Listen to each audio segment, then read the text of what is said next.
You wake each morning with a heaviness you've learned to call depression. You reach for your medication, attend your therapy sessions, practice your coping mechanisms. You manage your symptoms, track your moods, optimize your sleep. And still, the emptiness persists. The dullness, the sense that you are watching your life through glass rather than living it. And I who have known the depths of despair, who have stared into the abyss until it became familiar, I say to you, before you diagnose yourself with a disorder, first consider whether you are simply living a life unworthy of your capacity. Listen carefully, for what I am about to tell you will offend the comfortable assumptions of your therapeutic age. Some of what you call depression is not a malfunction of your brain chemistry. It is your soul's appropriate rebellion against a life too small, too safe, too meticulously managed to contain what you were meant to become. You are not sick. You are starving. Not from lack of serotonin, but from lack of purpose that demands everything. Not from chemical imbalance, but from the profound imbalance of a being built for struggle, for creation, for meaning, trapped in an existence designed only for comfort and survival. Your psyche is in revolt, and the revolution it demands is not medication, but transformation. Yes, let me be clear before the outrage begins, there is real clinical depression, neurological suffering that requires medical intervention. I do not deny this. But there is also another thing masquerading under the same name: the soul's refusal to participate in its own diminishment. And you have learned to treat both with the same prescription: numb the pain, manage the symptoms, never question whether the life itself might be the problem. Tell me, when did you last risk something that frightened you? When did you last pursue something that possessed you so completely you forgot to track your mood? When did you last feel dangerous, not to others, but to every comfortable assumption about who you're supposed to be? Imagine an eagle, born for heights and storms, for the terrifying freedom of open sky. But this eagle lives in a cage. A comfortable cage, temperature controlled, food provided on schedule, safe from predators, protected from risk. And the eagle becomes listless. Its feathers dull. It stops moving with purpose. It sits day after day, staring through bars at a sky it was built for but cannot reach. The veterinarians arrive, they examine the eagle, they run tests, and they diagnose depression, chemical imbalance, neurological dysfunction. They prescribe medication to manage the symptoms.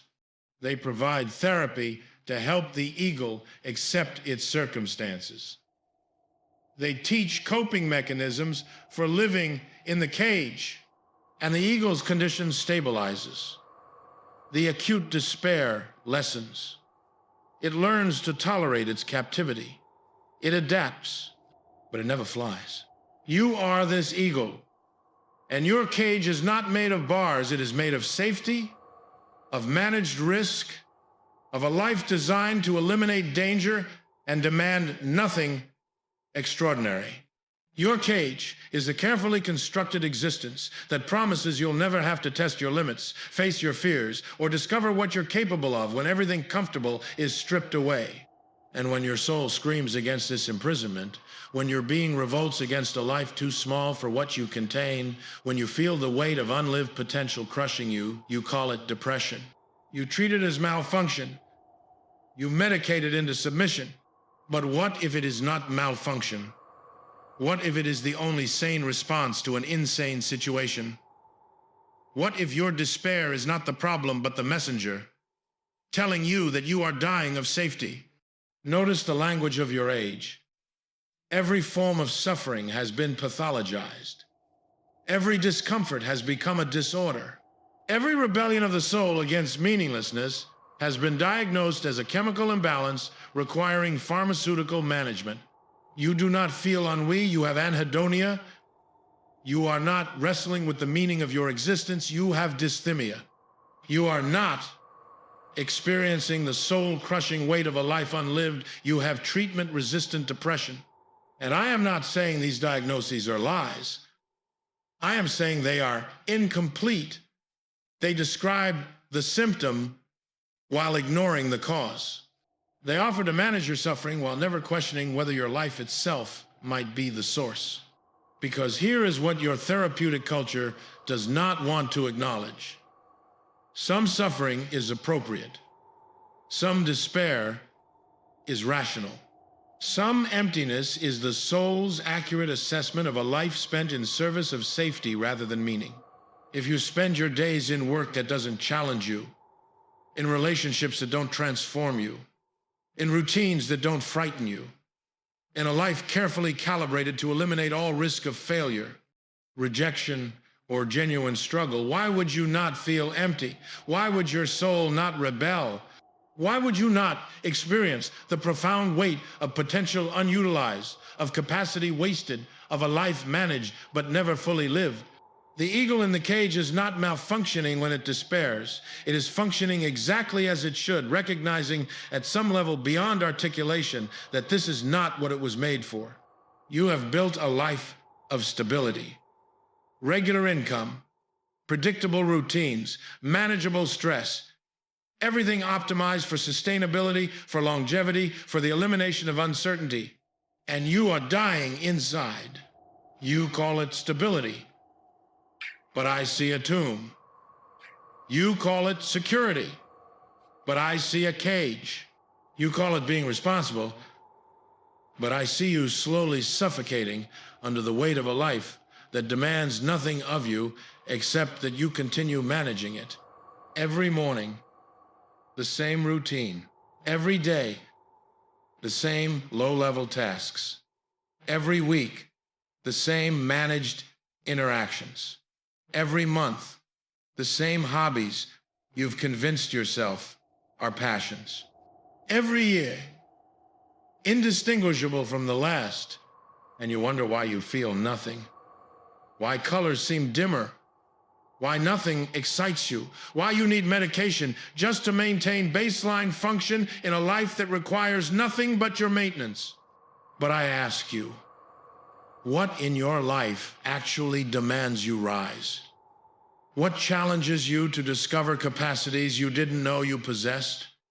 What risk are you taking that might fail spectacularly? What are you building that might outlast you? What are you pursuing that possesses you so completely you forget to track your mood? Nothing. You have eliminated all such demands. You have built a life that can be sustained indefinitely without growth, without transformation, without ever testing the boundaries of what you might become. And your soul knows this.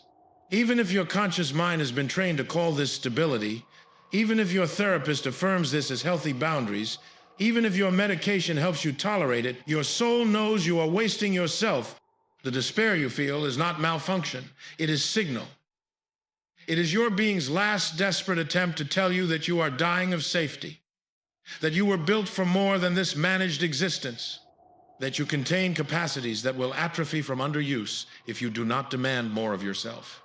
But here is what you have chosen instead: numbness. The medication helps. Not by making you more alive, but by making you less troubled by how dead you feel. The therapy helps.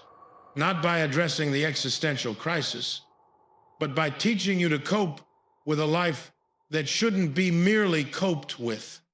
The self-care helps, not by restoring your vitality, but by making your diminishment more bearable. You have become very skilled at managing